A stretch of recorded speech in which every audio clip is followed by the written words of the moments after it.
So I do spend a lot of time here talking about all of the traps and the obstacles, kind of the paradoxes, the pitfalls that we find in spirituality. And I do that because there are a lot of them.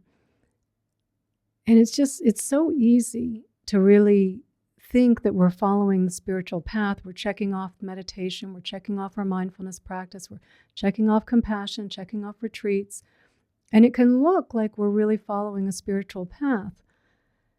But then we find that there's still a lot of anxiety, there's a lot of fear, there's a lot of suffering. And I think what a lot of it is, why this still happens, is because we don't check our motivation very often for why we're doing the practice. That a lot of times we're coming to our spiritual practice because we're looking for comfort instead of freedom. And I know Anthony DeMello had a quote on this, and I'll paraphrase it, where he said that most spiritual seekers are not looking for awakening. What they're looking for is relief, for ease, for comfort. And I know when I first heard that, I was kind of taken aback a bit by that, because I thought, well, no, I'm a serious spiritual practitioner. Well, that's not me. Then when I looked a little more closely, I thought, nope, that's me. That I was in fact looking for comfort. That there was a lot of comfort in the idea of spirituality. There was a lot of comfort in the story of spirituality. That I could just play another character of what I am not. So I could stop playing the character of me, the one that's suffering, me, the one that's a victim, me, the one that life is so unfair to. And I could swap it out for another character that I am not, me, the spiritual person, me, the Buddhist, me, the meditator, me, the one that goes on retreats. And while it looks a little better on the outside, and there is some comfort in there, relatively speaking, it's a little bit better. What we find, though, is there's still a lot of anxiety, there's still a lot of fear, there's still a lot of doubt, there's still a lot of suffering. And so this is not a path of comfort, of seeking comfort. It's a path of freedom. It's a path of seeing that you are not the spiritual person. You are not the person who is suffering, right? That you are not any of these things. And it's in seeing that you are not these things. You are not the one that wants comfort. It's in seeing that you find freedom. And freedom is very different than comfort. Because seeking comfort in our spiritual practices implies grasping. It presupposes there is someone here that is grasping at it, that needs comfort. And that's where the suffering comes from. It's where the anxiety comes from. It's where the fear comes from. And so the key is in checking our motivation. Why are we practicing? Why are we here? Why are we listening to this Dharma talk? Why did you pick up that Dharma book? Why are you looking for that guided meditation? And if the answer is because you want freedom, then great, you're in the right place. Fantastic. But if the answer is that you're looking for comfort, then what you're going to find is some suffering as well. Because we've all done this, where we've had a difficulty, we're stressed, we're anxious. Maybe you're having some challenges with your kids, and you're furiously looking for the guided meditation that deals with difficult children, right? And you're grasping for comfort from the stress and the anxiety. And then you're grasping at the meditations. Okay, I'll listen to this one for 30 seconds. No, that didn't do it. Next one, let me try the next one. 15 seconds. Nope, that didn't do it.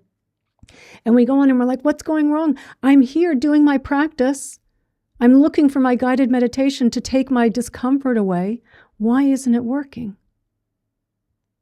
Because we were looking for comfort. We weren't looking for freedom.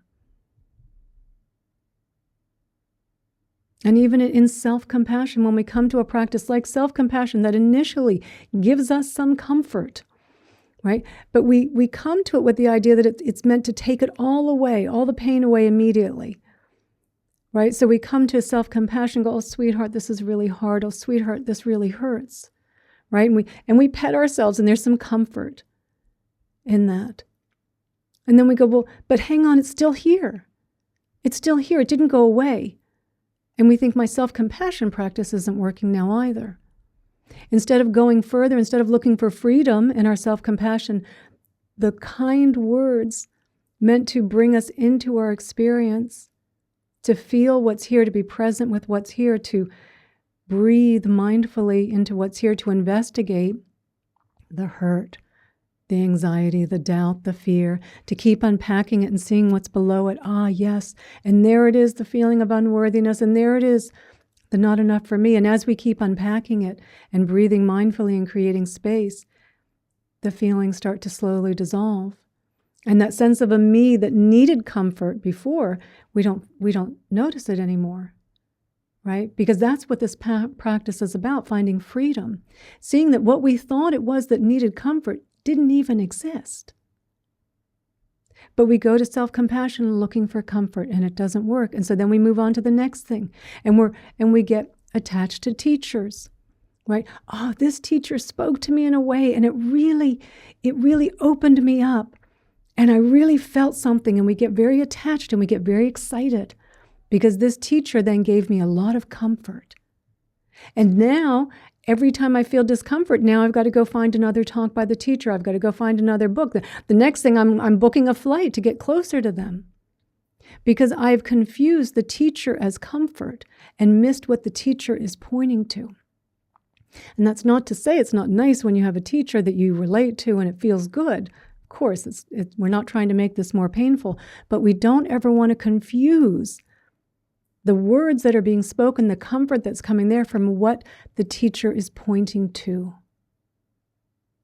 And so the path itself, ironically, reinforces this need that there is something here that I need to get out of. I need to get out of my discomfort. I need to get to comfort. So instead, what we should be seeing is that you were never in it to begin with. That's the freedom, is the looking to see you were never there in the first place. As Paul Hederman, great non-duality teacher, says, the reason you can't get out of it is that you were never in it. We spend all this time trying to get out of something that we are not in. And then our practices, the teachings, the rituals, the teachers, right? We go grasping after them for some comfort, because there's this idea that somehow I need to get out of this. And so the grasping at the comfort from these practices, reinforcing the idea that I need to get out of something. So the spirituality, the practices, the teachings, all end up becoming a crutch for us because it's being reinforced instead of being seen. And while the practices are useful, I'm not suggesting we throw the practices out. I know there's paths where they say you don't need to do anything at all. You're already enlightened. And on one level, that is absolutely true. You don't. But there is, for many of us, something that we do need to be doing in order to see it, even if it's just to see all of the ways in which we keep misusing the spiritual practices. There's something beneficial in that. And seeing how I was grasping at my spiritual teacher, at that new book that I've got, at the new Dharma talk, at this new meditation, like even just seeing how we're grasping at that, right? Looking for comfort in those things instead of looking to see that there was nothing there that was uncomfortable to begin with. We just get so caught up in it. We get so caught up in the story of it, believing there is something here that could get something outside of it, could give it some comfort. And so we can use our practices. Yeah, we can use them wisely. Use them wisely, checking in on our intention, our motivation. Why am I doing this practice?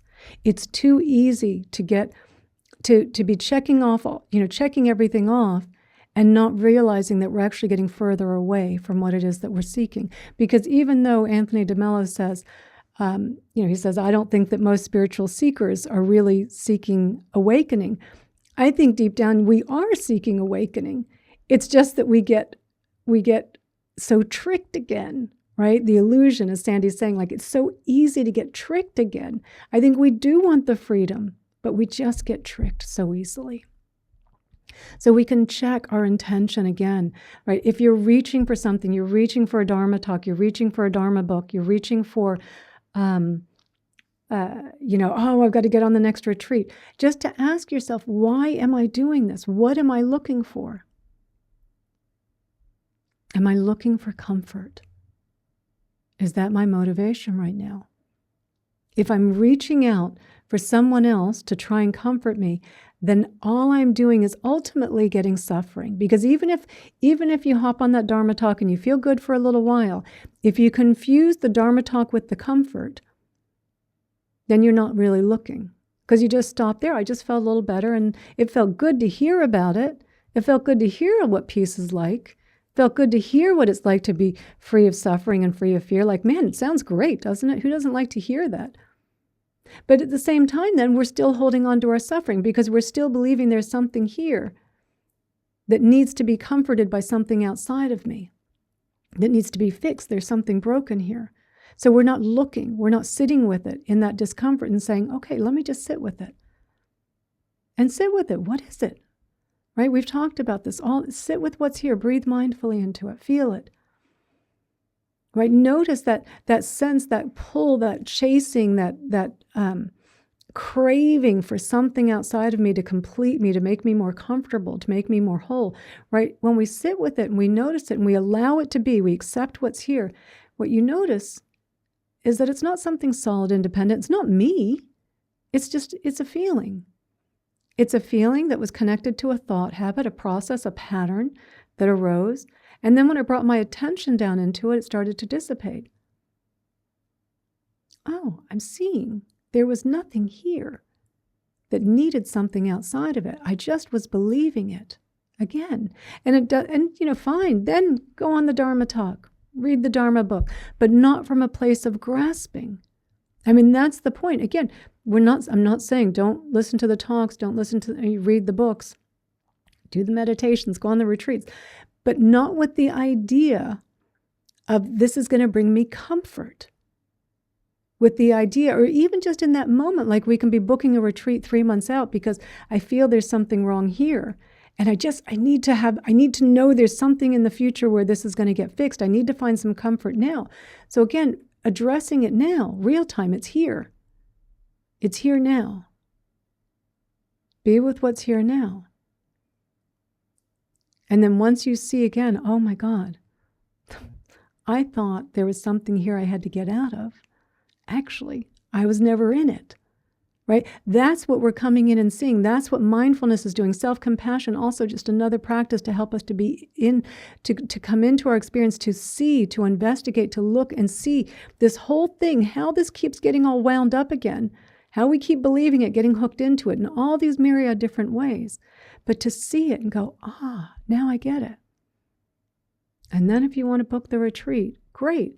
From the mindset of, yeah, because I want freedom.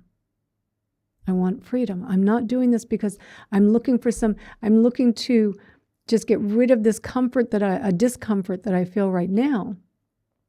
I'm doing it because perhaps those are the conditions that will open me up, right? To see again, right? And those are good conditions, better than a Club Med holiday, right? So those are good conditions. And even something, or sometimes I do get, like sometimes the discomfort is too great, the fear is too great, the anxiety, the pain is too great. And if you're reaching at that point for a Dharma talk to give you some comfort, okay, but just check that intention. I'm doing this because I need some comfort. It's a little too much for me right now. The feeling is too much. The believing in it is too much. and I need some help. And even just that, in just knowing, okay, I'm doing this because I need some comfort. But even that motivation, now that intention can shift the way maybe you do find your favorite teacher and you put on their meditation or you put on one of their talks and you hear the sound of their voice and you start really kind of more mindfully, you're observing what's happening, right? You're seeing the grasping starting to fall away and you're like, actually, they weren't doing it. They weren't doing it at all. There was nothing really here. So it's okay to even at times, like, yeah, sometimes we need the comfort, and that's okay. Hopefully, that's less time than actually doing the practice, but sometimes doing the practice on our own. But sometimes we do need that comfort, and that's okay. Just make sure that your intention, that you're checking in, that that's why you're doing it. Because paradoxically, when we stop chasing the comfort, when we stop thinking that there is something out there to fix something here, when we start seeing that there was no thing here that was uncomfortable to begin with, we find the release. Right? It's in the stopping of the chasing that we find, in fact, what it is that we were looking for. But not by getting bound up in it, not by getting bound up in something, but in fact seeing there was nothing there getting bound up to begin with. This is what all the teachers, all the teachings, all the practices are pointing to. There is nothing outside of you that could relieve what you think is inside of you to begin with. It's not real. And it's in seeing that that the release is there, the letting go is there. It is seeing how this whole thing is happening. There's nothing here, solid, independent, separate, inherently existing, that needs comfort, that needs something outside of it. But as long as we believe that, and if we're using our practices for comfort, and sometimes they can bring us some comfort, right? Even if it's initially just bringing us a little bit of comfort, and if we're unconscious about it, going just for the comfort without realizing what we're doing, then ultimately the suffering is going to be there. Ultimately the suffering will come behind it. And so I do agree that most spiritual seekers are not following a path of awakening, that in fact they are seeking something outside of themselves instead of seeing this whole thing of what it is that's actually seeking, right? Of seeing that. And so that this is where we can keep coming back and checking our motivation. Why am I practicing? Why am I doing this? You want the freedom. You want the awakening. And it can happen in any moment that you are willing to look in and say, why am I doing this? And to stop fooling ourselves that it's about comfort, that it's about, if I could just feel a little bit more comfortable.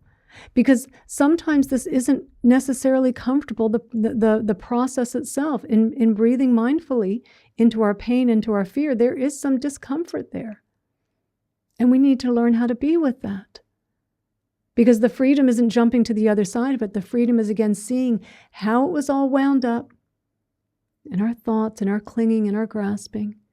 And the more that we bring our attention to it, the more that we breathe into it, the more that we create space, the more that we accept these feelings are here, we don't push them away. That's the release. That's the release. There was never anything to get out of because you were never in it.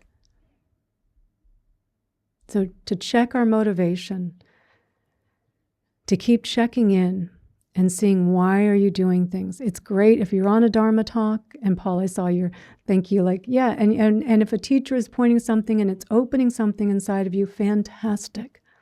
Fantastic. And that happens to me as well. Yes, I'll be listening to a teacher and something opens up. Don't attach it to the teacher. It was something that was happening here, a letting go. Stay with that. Don't create more suffering out of it. Don't create more attachment out of it, more grasping out of it, right? Keep it. Stay with what it is that's here. There's an opening. Let me investigate that. Wow. Okay. Right? That is the freedom. We don't need, the teachings are helpful, the practices are helpful. Ultimately, you will find in the end you have to put all of these things down. They are not the end point. They are simply a means to an end. We're not trying to be great mindfulness practitioners. We're not trying to be great meditators.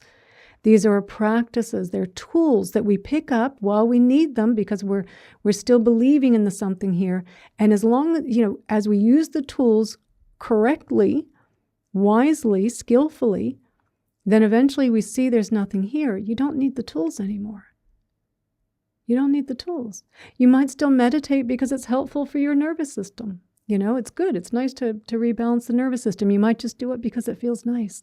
It's just nice, something you've done for a long time. But it's not because you need the tools. They are not the goal. They are not the end point. They are something useful along the way, but they can also be misused. They can easily be misused as well. And thank you, Brad, for the donation. Thank you. And Paul, so a teacher can absolutely be a catalyst. Yes, teachers are pointers. Teachers are pointers. They're pointing at something. Don't get confused by the teacher. Too often there is a sense of, I just want to be around the teacher. There's this feeling of calm and relaxation and ease around the teacher. And you should generally feel pretty good. To be around someone who's feeling more at ease, feeling more peaceful, who's not grasping. Yeah, there's a nice sensation around that, but don't get confused with that. Look at what they're pointing to. Look at what they're pointing to instead. And Lynn, you're saying sometimes you feel like you're always grasping for what might be. Fantastic. See that. Yeah. I mean, there is this, we're always, but what if, what if that? What if this? What if that?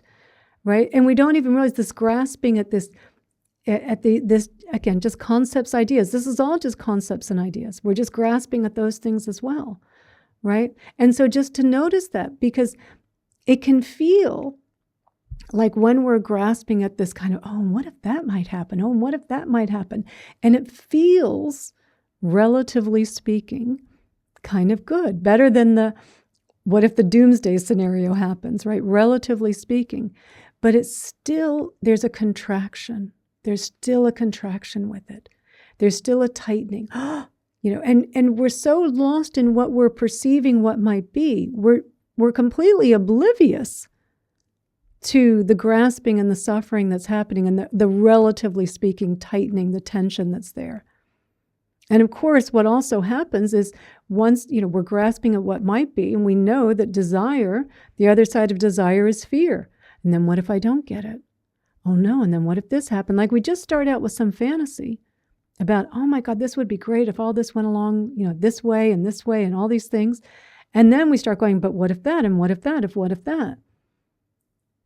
And the whole time, all we are doing is reinforcing this illusion that there is something here that would be happier if it got over there and if it got these other things. And then we get there.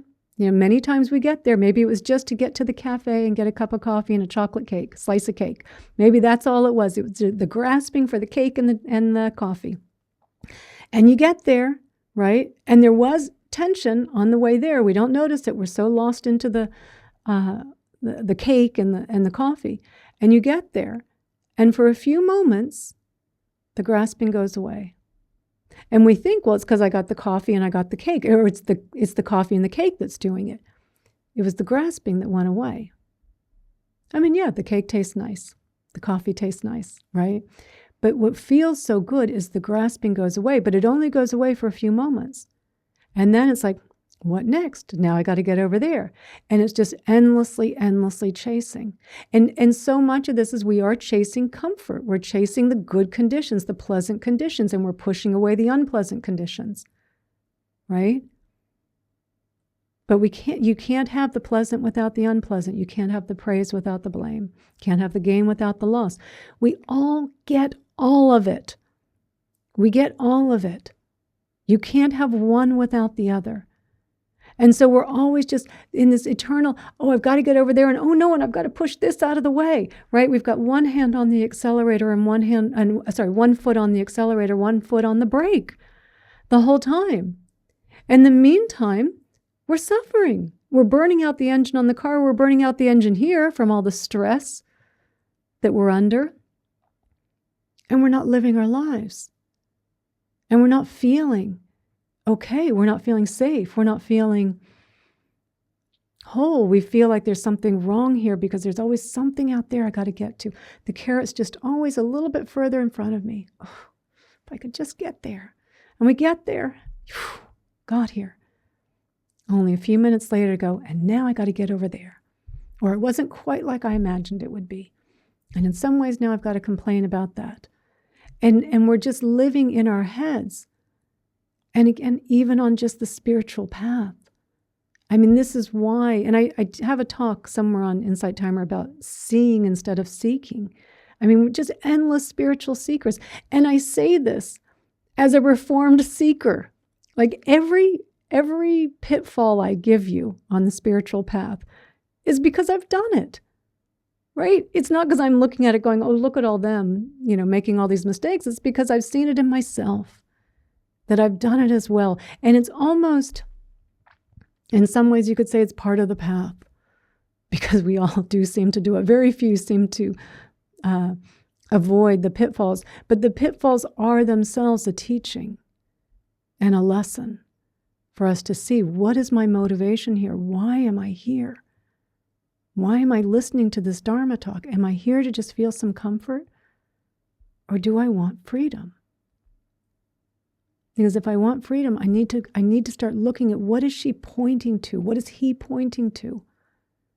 When they keep saying that there's nothing here, what does that mean? That there's nothing solid, independent here. Every time I have a thought, I want that, I don't want that.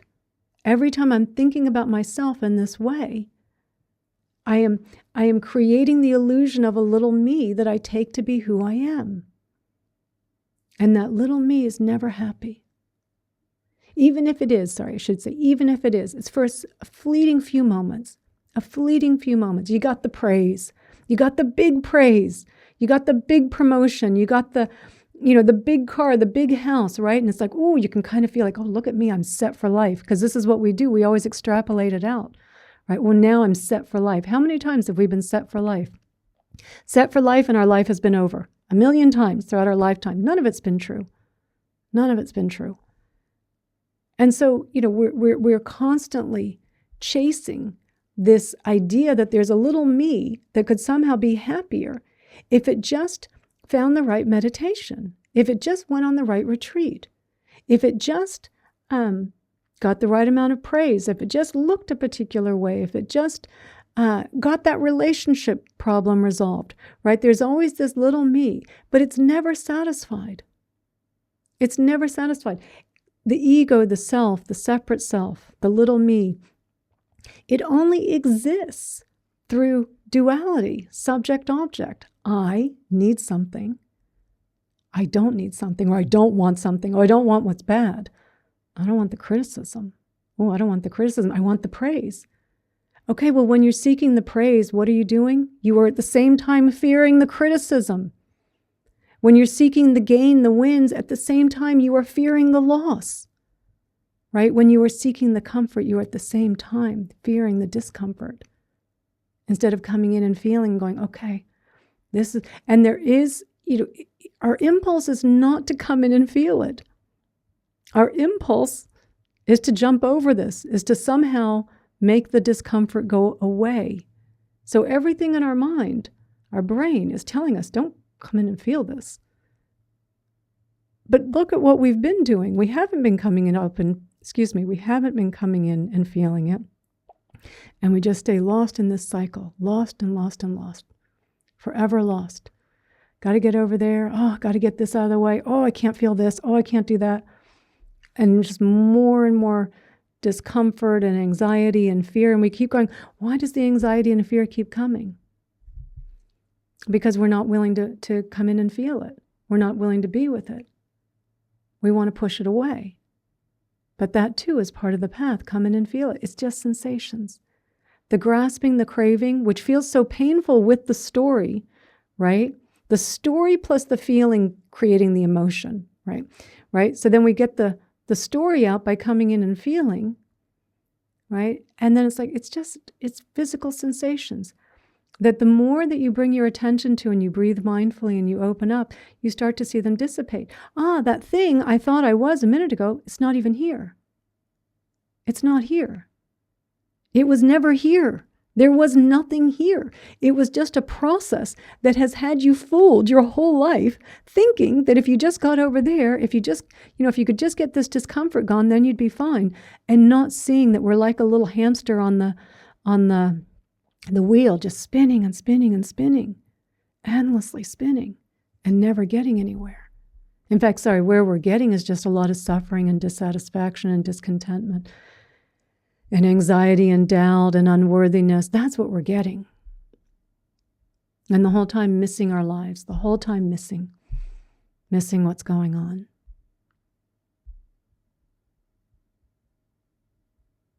It's important we check in with our motivation. Why are we doing this practice? The more you check in, and Lynn, I think it was Lynn that you said that. Lynn.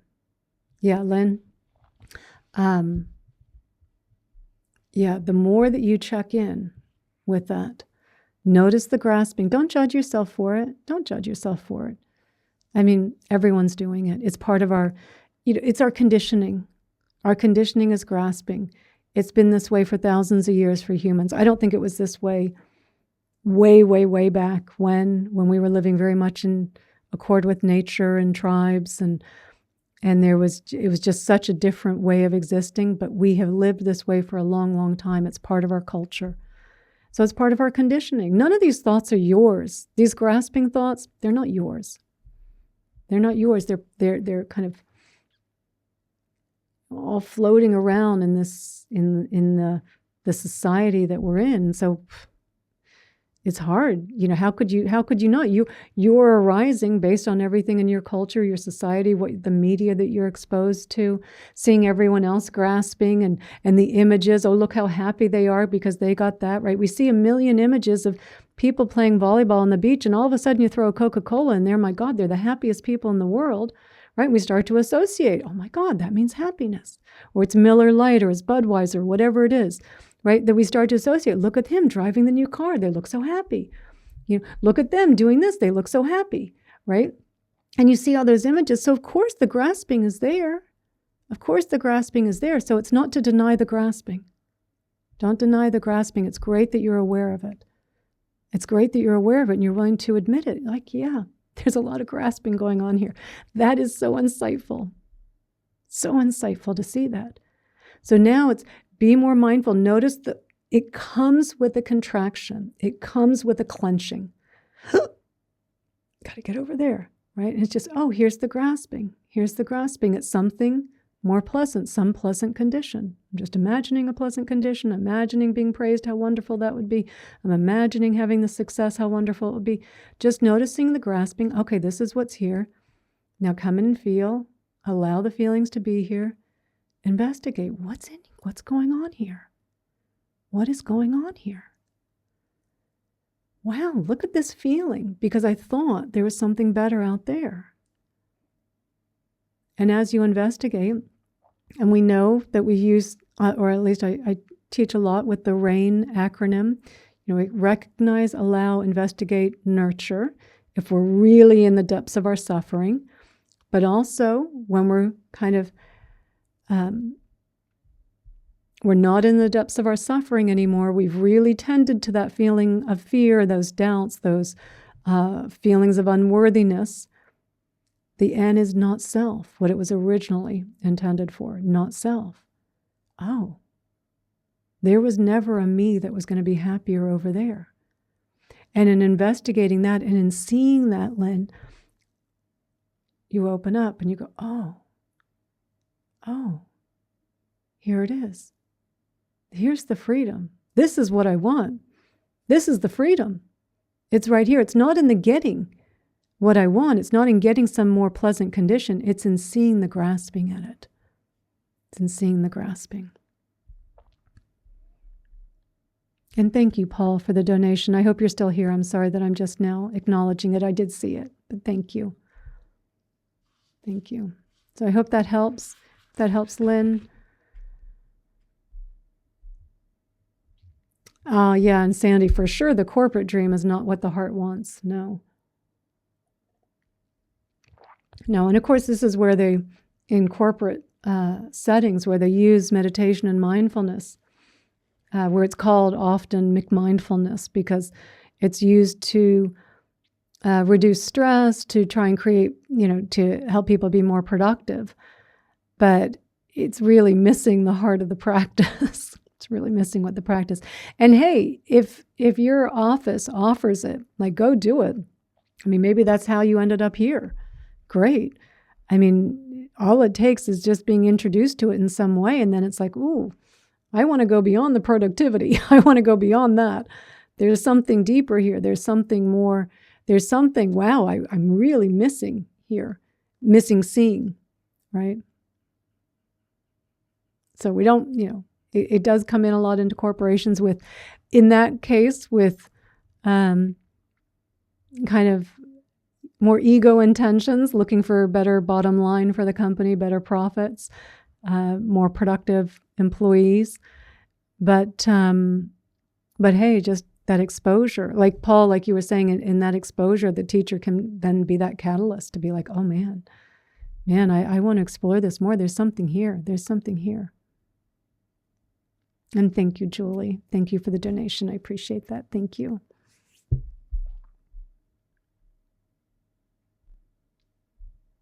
Yeah, and Michelle, to what you're saying, and then we're living for moments rather than living in the moment. Yeah, I think that was really poignantly said. That, it's like for these little flashes of relief, all this stress for a little moment of relief. And it's like, man, you're leaving all this. You're leaving so much on the table. You're leaving it all on the table. You're leaving it all on the table. Your life. This, we're so caught up in the avatar, in the VR headset and what's going on up there, that we're missing seeing, like, this is pretty amazing. This is pretty amazing. When you really start to see the nature of reality, which we talked about a lot in the last few classes, when you really start to see how things are arising, how we are arising, interdependent, interconnected, always changing, and that is why grasping is here, right, in all of us, because, interdependent, interconnected, the culture that we were brought up in, right?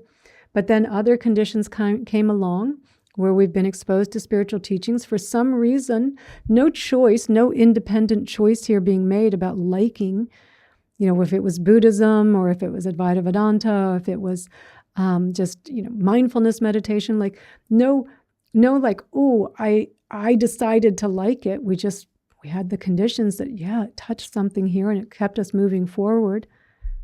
And it's like, wow, this is amazing. And the more that we see that, the more that we see how we are arising in each moment, interdependent, interconnected. We are no different than the tree in that sense. We're sentient. Yes, we're sentient. We feel this experience. We know this experience. But we are essentially no different from the tree, no different from the rabbit, no different from the mountain. Arising, changing moment by moment, sentient like the rabbit, sentient like the dog. Having this experience of seeing how you are arising and changing. Like, you find yourself, you're in a shop And there's all these people around, and you just think, my God, how did all of us, like we're all here in this moment. And yes, what that person's doing over there or what they're not doing is affecting how this one is arising over here. Right? And you realize, and someone just gives you a smile or they say something nice, and you're like, oh my gosh, and there's this connection, this shared connection that we share. And it's so amazing. And so there's all these things, these little moments, little things that we miss because we're so looking for just the big moments as well. We only want the big moments. I want the big moments of success, the big moments of promotions, the big moment of meeting your partner, of getting the new car, of getting the new toy. We're always looking for the big moments. They're so fleeting, and we don't deny those big moments if they happen. Like, don't deny them, enjoy them. But don't put all your life waiting for those. There's a million amazing things happening in each moment that we put our VR headset on, we're so lost in the little avatar getting over there that we don't even see it. That we miss it.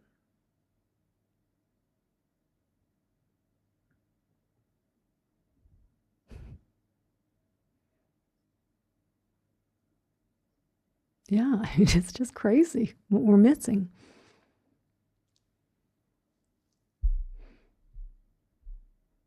Just look back here and see, because Sandy, I know you had... Yeah, okay, you were raised with external validation, and it's not easy to break out of. I mean, definitely some people have the conditions of even more external validation. Everyone feels that to some degree in this culture. Because the separate self by its nature is incomplete and lacking. By its nature is incomplete and lacking. And therefore, I need someone outside of me, something outside external, to validate me, to tell me I'm a good person, to tell me I'm okay. So even just the separate self itself is simply, almost by definition, needing validation. That's what it wants. That's what it wants to feel worthy. But it feels lack. There's always a sense of lack because there's always something I need out there. Either I need to push it away or I need to get there. There's always something I am somehow not whole here every time I'm lost in the VR headset. So it's strongly conditioned in you. It's strongly conditioned. But if you know that validation, this is where this practice also can be very helpful for us.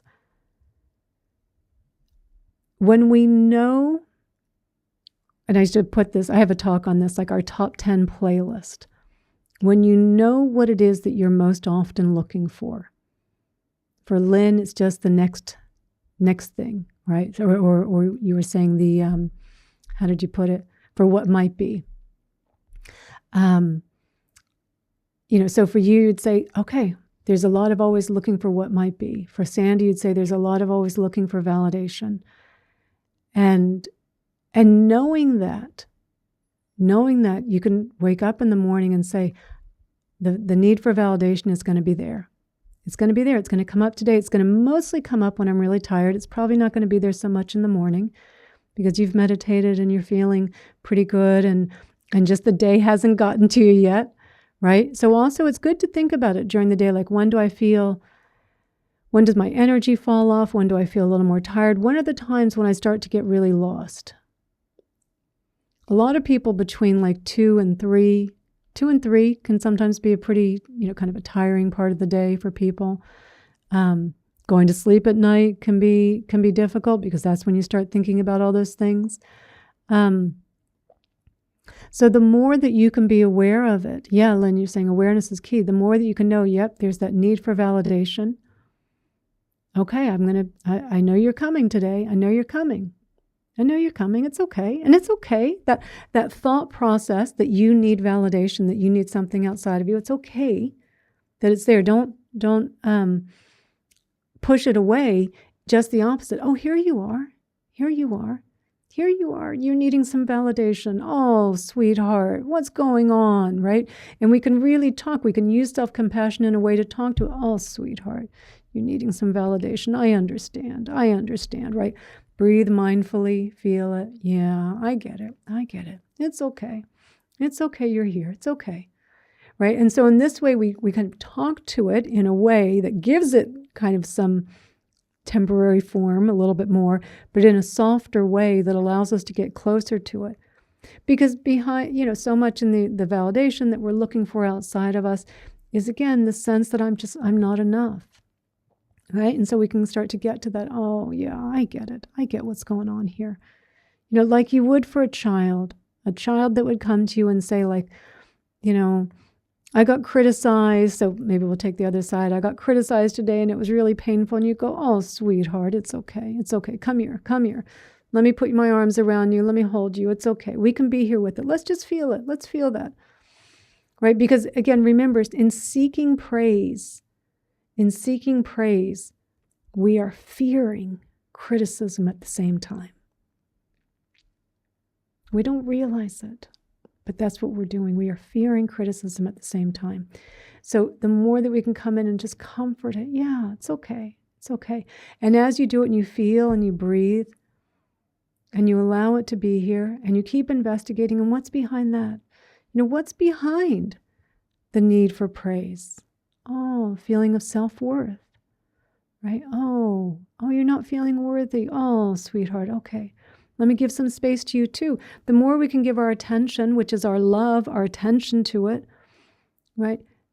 It starts to go from this wound up ball, this habit that just keeps persisting, and it starts to dissipate. It's like when you see a hurricane, it's really, really bound up and then it starts to fall apart, right? And it's like, oh yeah, it was just a feeling and it's a habit. It's just a habit of believing there is something here that needs validation. That if I got the validation, I could get out of this bind that I'm in. You weren't in it to begin with. But that's what we have to keep seeing. We have to keep seeing it. And maybe, I will suggest as a talk for you to go back and watch, Sandy. Remember when we did the ego game series a couple years ago? And I did a talk on the validator, because validation is just a huge need of the ego. Just constantly wants to be validated, but it never lasts. It never lasts. You get the validation and it feels good for a few moments, and then it just goes through you. Oh, now I need more validation. And then, but even worse, now I got the criticism. Right? If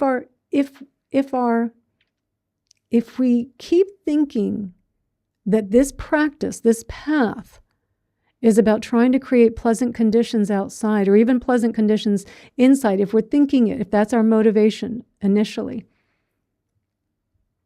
then we're just going to keep finding suffering, because one day you're going to be praised, the next day you're going to be criticized, or just no one's going to validate you at all that day. And you're going to be left with your own thoughts, the same thoughts that have been spinning around for 60, 70 years. I'm not good enough. I suck. They see the real me. I'm a loser. Right? Playing that same, like, put that 8-track in again, right? For those of us old now, let me put that 8-track in again. I'm a loser, right? Because I didn't get the validation that I needed today. Instead of saying, nope, that's not the path. The path is come in and feel it. The practice is to come in and feel. You're already uncomfortable. It's not going to make you more uncomfortable. It's not going to make you more uncomfortable than you already are. But you don't do it as a way of seeking comfort. It's a way of seeing. We've got to see, we've got to shine a light on what it is that we think is here, to see that it is not real. It is not real. It is just a thought process, a constant thought process. Whether it's seeking validation, whether it's seeking just pleasant conditions, whether it's seeking, wealth, materiality, whatever it is, right? Whatever it is, to keep seeing that seeking, that conditioning, that mind movement, that thought, there is nothing behind that thought. But the thought is always, as the thought is arising, there is a belief that there is something already here. And it wasn't here. It only arose with the thought. It only arose with the thought. Because when the thought goes away and we come in and we feel and we breathe into what's here and we allow what's here, we're clear about what is here. We're no longer up in the VR headset. We're clear about what is here. And we're here with it. We're not pushing it away. We're investigating. Because again, a lot underneath that validation, that need for validation, we've got to unpack. There's a lot of emotions that are getting buried that we need to keep being able to, and what else is here? And what else? Oh, and there's not enough for me. Oh, and you too. Okay, there's room for that too. Right? We've got to keep unpacking it to be with what's here, to see that ultimately this was just a process that we took to be as something solid and real and who we are. It's not who we are. It's not who we are. And yes, Sue, you were there for the original ego game that we did, I think like 5 years ago. And it is such the trickster. It has a million disguises, and it just tricks us again and again and again on the spiritual path. And I talk about this a lot because it is such the trickster on the spiritual path as well. But that's also it's in the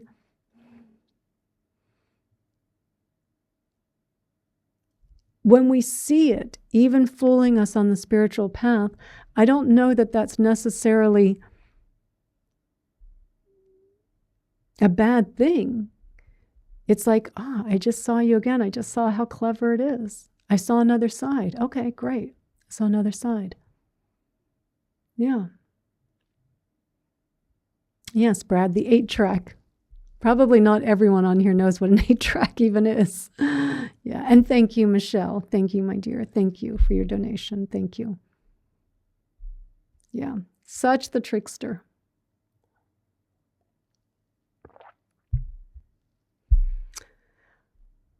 Okay, I'll just go back here, see if there's any other questions or comments.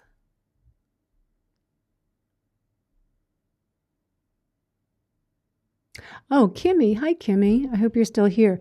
Grasping for something that already is. Yeah. Yeah.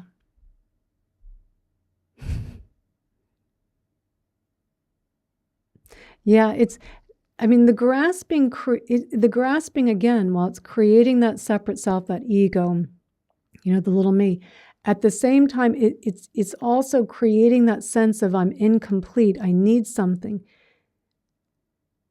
But in the absence of it, you actually don't need anything at all. What you realize is that you're already complete, you're already whole. That you couldn't not, this idea that somehow I'm lacking, that again is the ego. The ego saying I'm lacking, it's suggesting I'm lacking, it's suggesting there's something wrong here. And so I take my attention outwards, looking, something wrong here. I better go find something to fix that. So, we go desperately looking for something to kind of fix it, believing so inherently that, yes, there is something here that is wrong, that is lacking, that is broken, that is incomplete, that is separate from everything else, right? That I'm separate, I'm over here on my own, instead of seeing that, no, I am a part of this, and there's no way that we cannot be a part of this. We didn't, this feeling, so much of our feeling of unworthiness and lacking with the ego is this feeling like, I'm the only loser in the world. I'm the only one experiencing this. There's something inherently wrong with me. And we believe it. But when we start looking and seeing, and first of all, investigating the ego itself and seeing what is it that's here, and through the feelings, I find the feelings such a helpful place, particularly when the feelings are very intense, but also through self-inquiry, asking ourselves, who is it that feels unworthy? There's such a strong belief that there is something solid here that is broken. There's such a strong belief in it. We so believe what the thought is pointing to. And then with self-inquiry, we question it. Well, who is it? Who is it that's suffering right now? And you look and you can't find it. And it's like you've pulled the curtain back and you go, oh my God, it was just this thought. There was nothing there. And in seeing that, you're realizing, there's no lacking at all. There's no incompleteness. There's no separateness. There's no separateness. Every single one of us is arising, interdependent, interconnected. No one is no one is immune from that. Or not immune. It's impossible in this universe for something to arise independently. Nothing arises that way. And yet we keep thinking that we do. We keep thinking that somehow I'm the separate, I don't belong, there's something wrong with me, doubting ourselves. That's just the thoughts, just the thoughts. Just the ego. And it's sustaining itself with those thoughts, because as long as I think I'm a loser and there's something wrong with me, then I'm going to keep looking for something outside of me to feel better. And I better buy another book, and I better buy another, go to another seminar, and I better go do another thing. And we keep, why isn't it working? Why isn't it working? You're trying to fix. We talked about this the other week when we talked about all these images and how, my view is that spirituality has been very conflated with self-improvement and materialism, right? And so, we're always kind of, there's something that needs to be improved here. There's something that needs to be a little better here. No. Like again, it's like pointing to the mountain and going, you should look differently. You should not look like that. The mountain is arising based on the conditions. The tree is arising based on the conditions.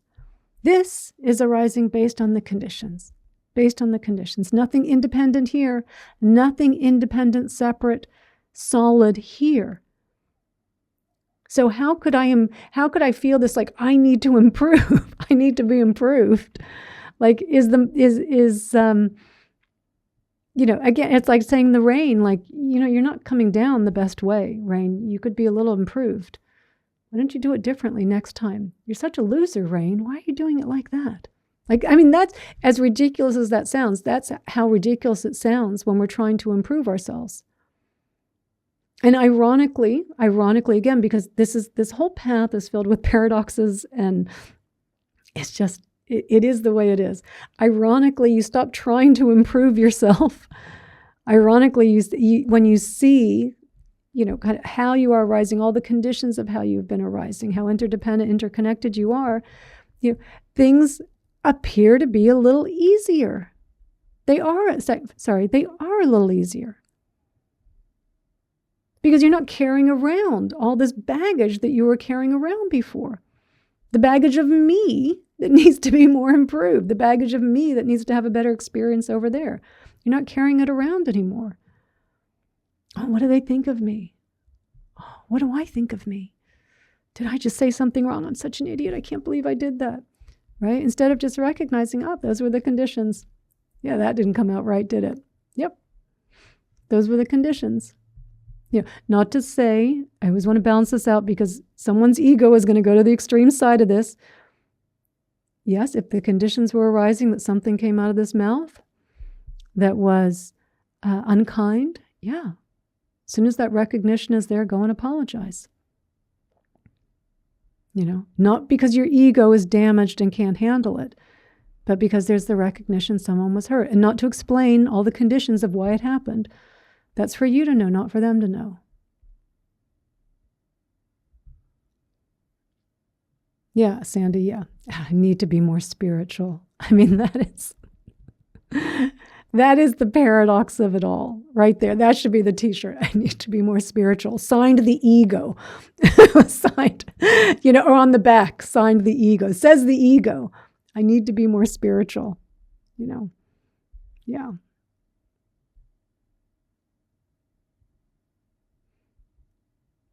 Yeah, this is a path of seeing. It's not a path of seeking. It's not a path of becoming something. It's a path of seeing in each moment. What is it that I have taken to be me? This thought process, it rules your life. That's where the suffering is coming from. That's what's so painful. Like we go, the practice is hard. What's hard is the holding on to all this suffering. That's what's so hard. It just takes a moment of clarity, a moment of mindfulness to start to break you out of it. It is ingrained. It is very ingrained in us, but But what's so hard is just to continuously to keep falling for it, to keep falling for it.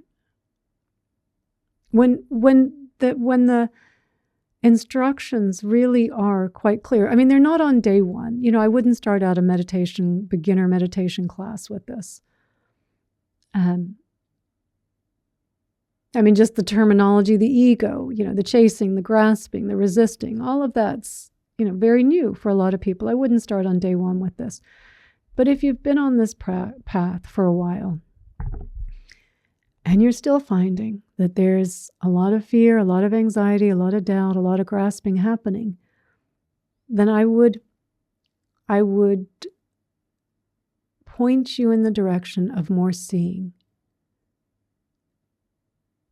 Looking at what's happening. Use self-compassion, use mindfulness, use self-inquiry with compassion, like Sue's saying. Use the tools to help you see what it is that you have taken to be who you are, that is running the show, that you believe is running the show. What you believe is the doer behind the doing. What you believe is the thinker behind the thinking. What you believe is the controller behind the controlling. What you believe is the decision maker behind the decision making. To keep looking at that, to see for yourself, because initially this is an intellectual exercise. It's either starting to make some sense intellectually or it's not. But if it's starting to make some sense intellectually, okay, you're ready. Look at it, question it. Every time you're mindful of your experience and you feel that contraction and you're breathing, and you stop breathing and then you breathe into it and you open up. And what you're noticing there is, oh look, it was a sensation. There was a thought and a feeling, and together that kind of created this propelling outwards. And I noticed it, I was mindful, because I know I do that a lot. Maybe that's your thing. You know that you're constantly chasing. Everyone is to some degree. We're either chasing or resisting. Some can be a little more on the resisting side, some can be a little more on the chasing, but we're doing both. They're both, again, two sides of the same coin. So you're mindful of it. Oh, it feels so real that there's something that would be happier if it got over there. And then, just the other side of the dishes. It's amazing how it doesn't have to be anything huge. If I could just get there, if I could just get on the other side of this traffic light. Like we set up these silly little arbitrary things. If I could just get there, just the next thing done on the errand, then I'll be satisfied. Oh no, now there's 5 more things. There's the next thing. Oh no, there's still 4 more things. Just the next thing, right? So just to keep seeing that in that contraction, and you recognize it, and you allow. The key is recognizing. You got to if you're not recognizing that you're doing it, you're lost in it. You breathe, and you create space for what's here, for the feelings, not the story, the feelings. And you investigate, and it depends on, again, you can investigate with self-compassion. You can use self-compassion at the beginning, or you can just, that error on the to-do list. What is it that wanted to get over there? Where is it? Where is it now? Because I've recognized it. I've breathed some space in here. The feelings are they're less like this. They're a little bit, it's like the hurricane's starting to dissipate a bit. Where is the one that's going to be happy over there? And now you're seeing. It cannot be found. It's not here. It doesn't exist. And in that moment, there's the freedom. No separate self. Not that you don't exist. You're here. You're here. Of course, you're still here. You didn't vanish. But you didn't split that little me that you believed yourself to be, the self. All of a sudden, you've seen it. You didn't kill it. You can't kill something that doesn't really exist. You see through the illusion. I saw it, and it's gone. And all of a sudden, you're still doing the same thing. You're still only on item number 2 of the errand list. but you're here and you feel pleasant and you feel whole and you feel complete. And it's like, yeah, we're getting things, still going to keep doing the things on the list, but I can drop that 100-pound bag off my back now. Wow. And I can look around and I can see all these people are stuck in traffic with me too. And maybe I can send some compassion their way. Maybe I can do a little Tonglen, open my heart to them. Maybe I can find some connection, because in this particular moment, we've all come together at this place, right? And then let's see what happens, and let's see. And being more open to seeing what's happened, not trying to control what's happening, but just, okay, let's see. And you're awake. You hear the sound. Maybe you see a little bird flutter off to the side that you wouldn't have noticed before because you were so bound in your suffering and needing to get to the next thing. So again, we keep using the practices are not to bring comfort. It's not about, I feel uncomfortable, so I better do my practices to feel more comfort. It's to see there was nothing here that was uncomfortable to begin with. There was an uncomfortable feeling arising. Yeah, there was some tension arising based on conditions, the thoughts, whatever it's on the schedule, like all those conditions coming together. And then you're seeing like, nothing solid, nothing independent. But and to keep doing it again and again, because the ego is very persistent. But every time you do it, every time you see it, and that you're clear on your motivation is freedom. So even when you're listening to Dharma talks, when you're listening to other, you're reading a book, right? You're doing it differently. You're not getting attached to what they're saying. You're seeing what they're pointing to, and it's opening you up. And you're like, yeah. And then sometimes it is just the right words that, again, kind of open you up, but you keep working with it, with what's here and seeing. So the practices are not the end point. The practices are to help us see. You're not getting out because you were never in. Again, I got to give that to Paul Hederman. That was one that kind of blew me away. The reason you can't get out is because you were never in. You were never in. But if you don't see that, you will keep trying to get out. So you've got to see. We've got to use the practices wisely, checking our intention for our practices. Keep checking our intention. And Paul, thank you for the donation. I think that's 2 donations from you now. Thank you so much, Paul. I appreciate that. I do. Thank you. So from Lynn,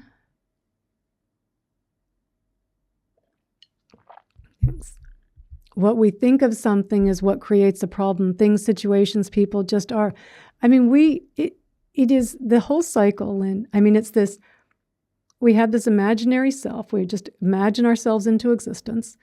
And then we start creating imaginary problems.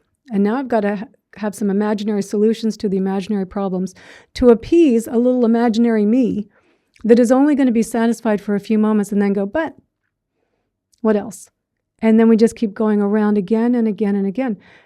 We imagine all these problems that we don't have. And I'm not saying that we don't all have things, situations, maybe a relationship that's a little bit challenging over here, a pain in the back, something that's going on. We all have things that are going on, but they're not happening most of the time. And so, Lynn, where you're saying being human is exhausting, no, being the ego is exhausting. Being the ego, being anything other than being is exhausting.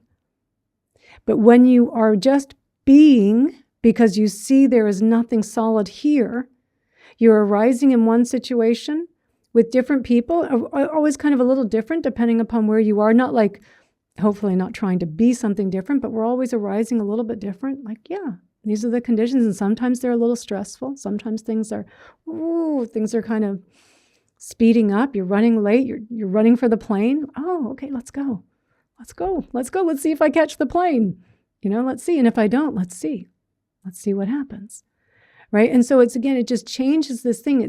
It's not the being, the being is not exhausting. The being trying to be something is exhausting. That's what's exhausting.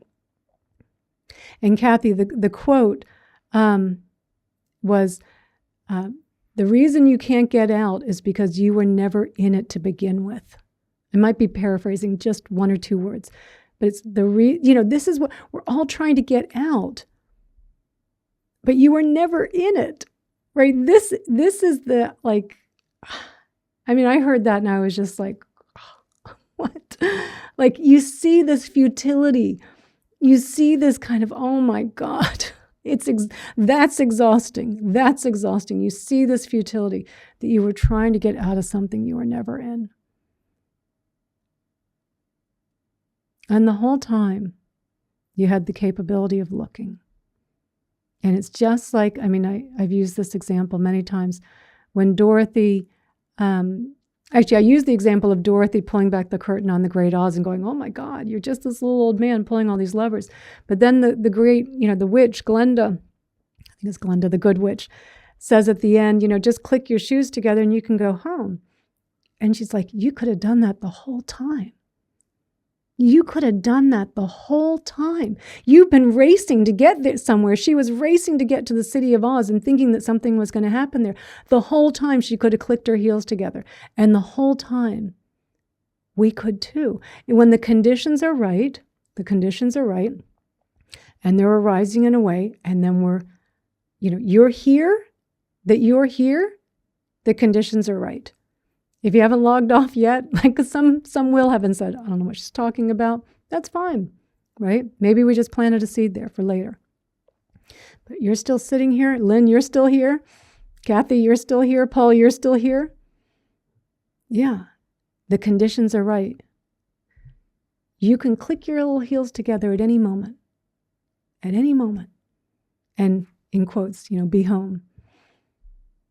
And it's using the practices with the right motivation for freedom. So using them wisely, using them how they were intended.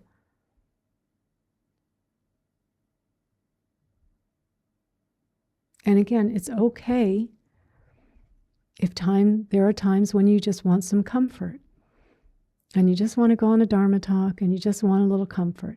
But just know that, okay, I'm just looking for a little comfort right now. Of all the things you could be doing to distract yourself from the pain, from the fear, going on a Dharma talk is not a bad thing in that situation. But just even recognizing, yeah, I'm doing this because I want a little comfort. And so let me come to it with that motivation, understanding what I'm really looking for. And in that, probably just that enough can start to point us a little bit going, oh, yeah, there is something here that wants comfort. Because we're so looking for the comfort, we don't even recognize it. So that might be enough. And then still, come on, listen to a Dharma talk. Do a guided meditation, and see where it takes you.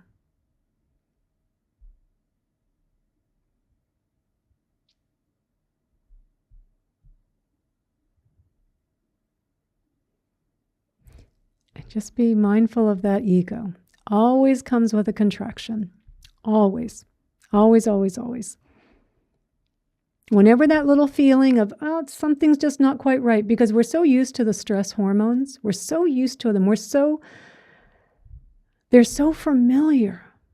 We're so used to being in this state of fear, like a little squirrel. We're looking around, where's the next hawk that's going to get me, even though there's no hawks around. We're so used to living in that state. There's such a familiarity to it that even we'll do our practice. We'll start the day. We'll do our meditation practice, which is so helpful. Sets the nervous system, resets the nervous system, gives us that state of openness, right? To know what is a normal, healthy, balanced nervous system for a being that is living in pretty much safety. Like, this is good. And then as you go about your day, when you notice that little bit like, oh, something's just, it's not quite right. It's just that feeling. And we're so used to it, like it's kind of like the slow boil that we don't even realize it's when it's heating up. So we've got to be mindful of that little bit. It's just something's not quite right, right? There's just a little bit of the stress is like, it's time to feel me again. It's been a while, right? And so just that too, again, breathe mindfully, feel it. There it is, there was a little pull. I'm not even sure what it was to, or there was a little resistance. I'm not even sure what it was to. It was kind of deep in there, but I could feel, I could feel the stress hormones, and just to be with it, to breathe into it, to feel it. And investigate. What was that? What was that? Because I thought it was me. And then you see again, no self, no separate self, no independent separate self. You are a part of this. You cannot not be a part of this. And so we keep looking, we keep looking, we keep looking. We click our little shoes together. And you're in that moment awake. And to not force any of this, because we can't force it. If you're getting this, like Paul, I think you were saying too, like on an intellectual, you really, in fact, you were saying there's a deep wisdom that's kind of accessing here. Great. Or for others that have, you're just getting this on an intellectual. Don't grasp at that. Don't grasp at that. I've got to make this happen. Don't, be mindful of that. Okay. There's something, right? Because we do that. We get it and we're like, I'm losing it. Mayday, right? And we start grasping again, right? And it's just, no. It's okay. There was something here. There's a little crack coming, little light's coming. And I've got to be okay with giving this time to marinate, because maybe there's another condition that's going to come along then, and it's going to, a little more light's going to come in, and then another condition. But just to be careful at grasping at this too, right? It comes in and goes, right? Just to not force, like, I need to understand this. I need more knowledge. I've got to get this. That's, again, just another form of grasping, another form. Okay, Leslie, and I'm so sorry you can't hear. Macy was having trouble at the beginning too, so you probably can't hear me. I'm sorry. I'm so sorry, but I gather everyone else has been able to hear me. And I'm so glad that you enjoyed the Dharma talk, Sandy. Yes, Kathy, information addiction. Oh my gosh, and it's like, but I need to be informed, and it's just that, again, that little sneaky way that we kind of get in there. No, give me more information. Let me feed. I got to feed the ego. Oh, Paula, but you're saying you can barely hear me too. But everyone else can hear. Oh, okay. Then I could have put this up a little bit more. Hang on. Now that we're nearly at the end of the Dharma talk. Is that a little better? Kathy? And Paul, is that a little better if I've got... Okay. I had it too far away. I'm so sorry. I did get this microphone last year. One of the things that's nice about it is that... and Janine, and good to see you, but it was quiet. I'm so sorry. The recording, it will be fine, and the recording will be up. What's nice is it blocks out a lot of the other sounds, but I do need to talk more closely to it. So, okay. And Libby, you've been fine though, but yeah, okay. I'll just tell me sooner, you guys. Yeah, just tell me sooner. Okay. Oh, thank you, Julie. Is that Julie from Las Barillas? Oh, Julie from San Diego. Is this Julie, the flight Julie, you and I have had some separate exchanges, I believe. Oh, from Las Barillas. Okay. Oh, but from San Diego, I didn't realize that. Me too. Yeah, we're neighbors down here in Mexico. Kind of neighbors. She's about an hour from me. Yeah, and I was in San Diego 25 years before here. Okay. So, just for those of you that did struggle with the sound, the recording is coming up. So I will put this whole Dharma talk up. I'll put it up on Insight Timer. And I just wanted to come back to, because Lynn, you were saying, just the fear of missing out.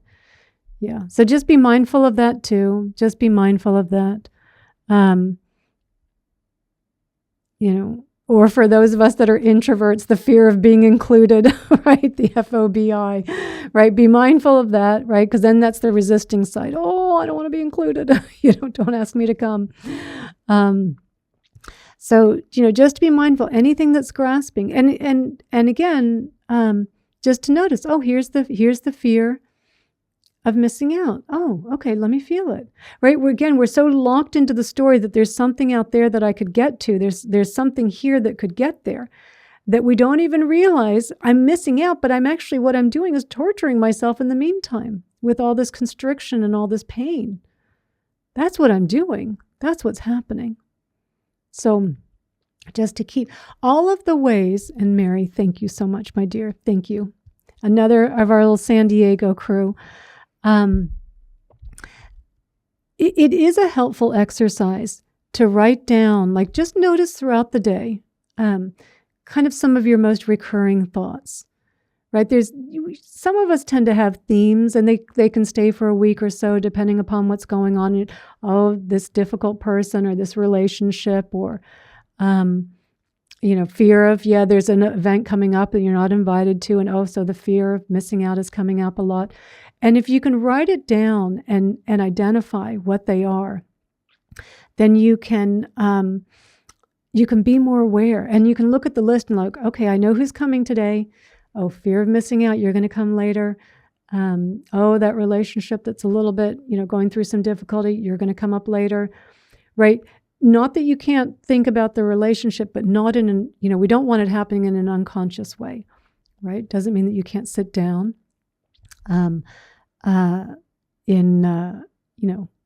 Maybe do some Tonglen would be a healthy, skillful thing to do. But yeah, when you can be aware, the more aware you can be of the ways in which your top 10 playlist, you can be a little quicker to get them. You can be a little quicker, because you can also just think, oh, that's on the list. Oh, that's on the list. That's on the list. I don't even, it helps you identify it more quickly. And Bliss, thank you for the donation. Thank you. And the joy of missing out. So yes, I would say, yes, the other side of that, the joy of missing out. Yeah. There's lots of ways in which we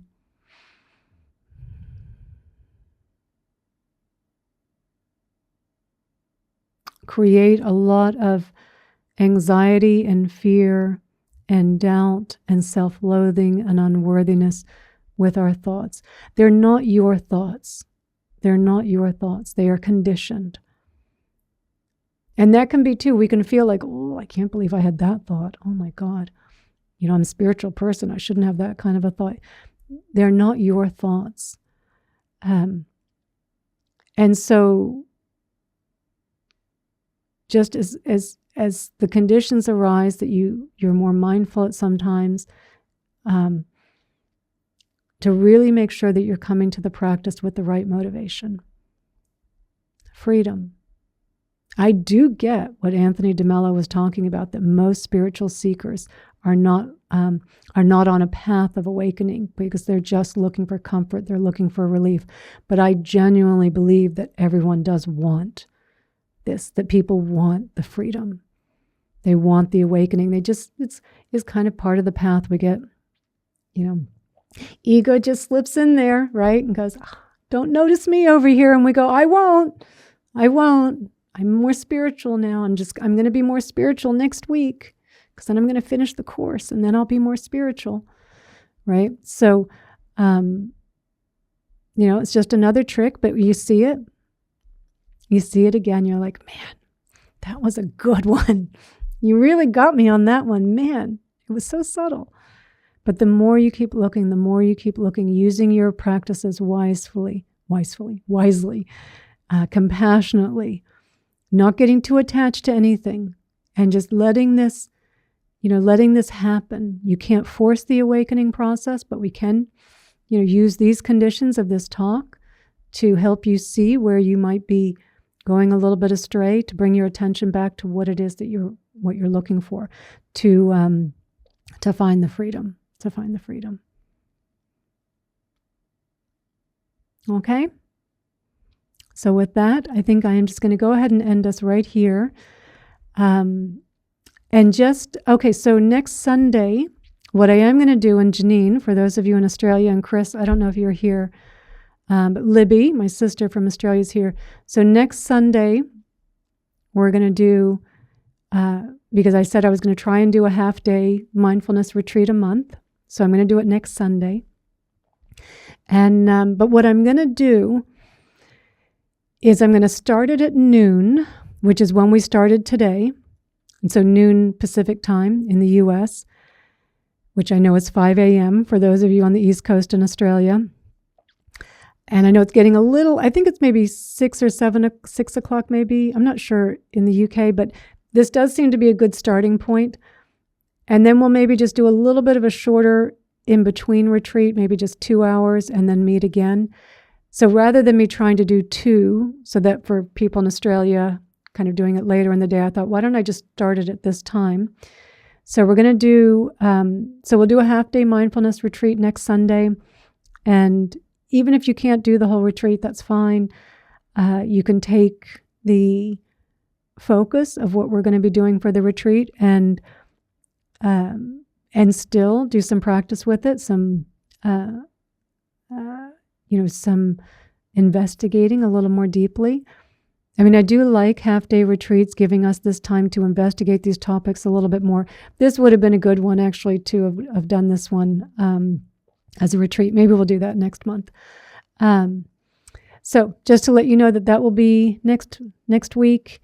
And then I'm not going to have class the following Sunday. I am going back to Ohio for my mother's wake.